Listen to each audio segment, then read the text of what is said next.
मैनपुरी से इस वक्त की बड़ी राजनीतिक खबर सामने आ रही, जहां डिंपल यादव ने अपने 3 दिवसीय दौरे के तीसरे दिन कार्यकर्ताओं के बीच पहुंची और बैठक के दौरान भारतीय जनता पार्टी पर जमकर उन्होंने निशाना साधा। उन्होंने चुनाव आयोग की कार्यप्रणाली पर सवाल उठाते हुए पक्षपात के आरोप लगाए। वहीं पश्चिम बंगाल की राजनीति और ममता बनर्जी को लेकर भी उन्होंने बड़े बयान दिए।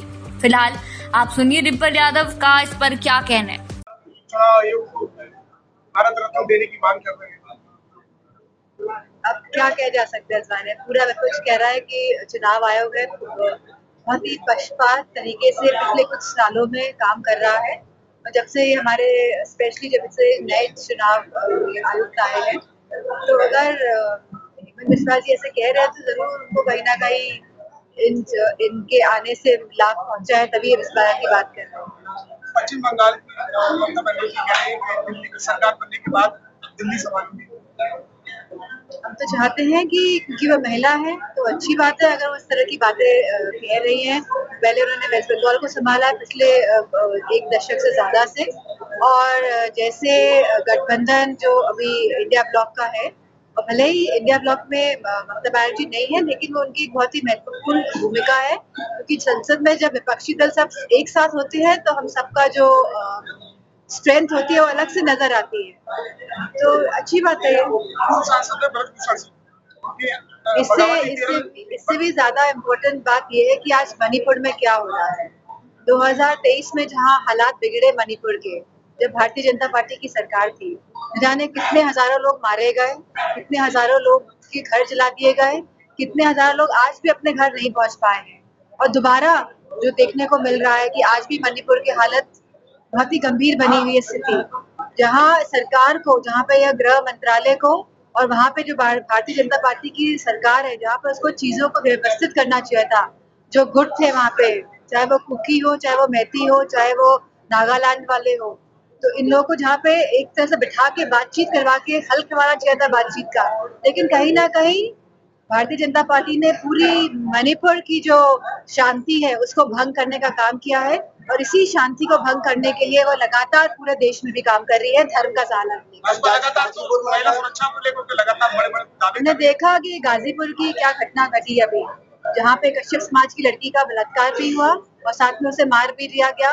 और जब डेलीगेशन गया तो वहाँ के गांव वालों ने ही पथराव किया, पुलिस पे पथराव किया, डेलीगेशन पे पथराव किया। आज तक की लोकतांत्रिक इतिहास में इस तरह को कभी देखने को नहीं मिला है कि कोई डेलीगेशन गया हो और जो जनता है, जो वहाँ के लोग हैं, वर्चस्ववादी जो लोग हैं, वही पथराव कर रहे हैं, वो भी पुलिस पे पथराव कर रहे हैं, और पुलिस नामजद नहीं करा पा रही है। आश्चर्य की बात तो ये है कि अभी तक नामजद नहीं कराया कि किसने पथराव किया है, बल्कि पूरे कैमरे में रिकॉर्डिंग्स है पुलिस के पास। तो आखिरकार पुलिस क्यों नहीं कार्य कर पा रही है अपना, क्यों पुलिस पिट रही है, योगी सरकार किसका संरक्षण कर रही है, सवाल इस बात का है। आरोप लगा रहा है कि उसके पास धमकियां भी आ रही है, वो अपनी बात नहीं कर पा रही है।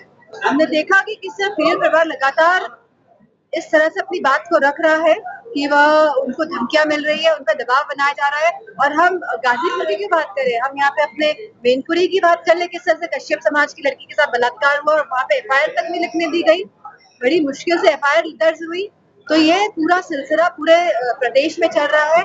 जो पिछड़ा दलित अल्पसंख्यक परिवार है, उनके साथ शोषण की जो घटनाएं हो रही है, उसमें पुलिस ये शासन प्रशासन साथ नहीं ले रहा है, वो उनकी एफआईआर नहीं लॉन्च कर रहा है। पोस्टमार्टम में भी कहीं ना कहीं गड़बड़ियां हो रही है। राहुल गांधी ने आम आदमी पार्टी छोड़कर 7 सांसदों के साथ भाजपा को ज्वाइन किया, कैसे देखते हैं आप राजनीति? जिन लोगों की मैंने कल भी ये बात कही कि जिस पार्टी की वजह से आप राज्यसभा तक पहुंचे, सांसद बने, आप जनता के बीच तो गए नहीं, तो लोगों का वोट मांगने की आपकी लोकप्रियता थी, आपको लोगों ने चुन के भेजा, आप पार्टी की वजह से संसद में पहुंचे थे, और कहीं ना कहीं मैं समझती हूँ इससे गद्दारी कहा जाएगा। पश्चिम बंगाल में राहुल गांधी ने कहा है टीएमसी सरकार में महिलाएं सुरक्षित हैं। ये तो लीडर के विचार है। हमें तो पूरी तरह से लगता है कि टीएमसी ही ऐसी पार्टी है जो सबसे ज्यादा महिला सांसद चुनाकर अगर किसी पार्टी ने भेजे हैं तो तृणमूल कांग्रेस की पार्टी ने भेजे। इंडिया गठबंधन के अभिन्न दोनों पार्टियां हैं, तृणमूल कांग्रेस भी और कांग्रेस भी।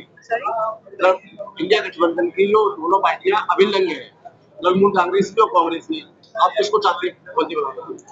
कांग्रेस की पार्टी है तृणमूल कांग्रेस? क्योंकि ममता बनर्जी बहुत ही प्रखर चेहरा है, वो बहुत ही ग्राउंड में है, बहुत ही मजबूत है धरातल पर, और मैं समझती हूँ पिछले 3 बार वो मुख्यमंत्री रह चुकी है, और सबसे ज्यादा सीटें जीतकर कोई पार्टी आने वाली है तो वो तृणमूल कांग्रेस पार्टी आने वाली है, और ममता बनर्जी मुख्यमंत्री बनने जा रही है। पश्चिम बंगाल में बदजुबानी खेल चल रहा है, नेता बदजुबानी कर रहे हैं पश्चिम बंगाल में चुनाव रैलियों के दौरान। विपक्ष ने आयोग से शिकायत की, लेकिन कोई कार्रवाई नहीं हो रही क्या है। कर रहे हैं? बदजुबानी कर रहे हैं। अरे बदजुबानी, धमकियां तो सरेआम यहाँ के नेता देते हैं, भारतीय जनता पार्टी के नहीं देते हैं। संसद के अंदर धमकाते नहीं है सांसदों को, क्या बात कर रहे हैं आप? इसके लिए क्या आप विपक्ष को पहल करेगा?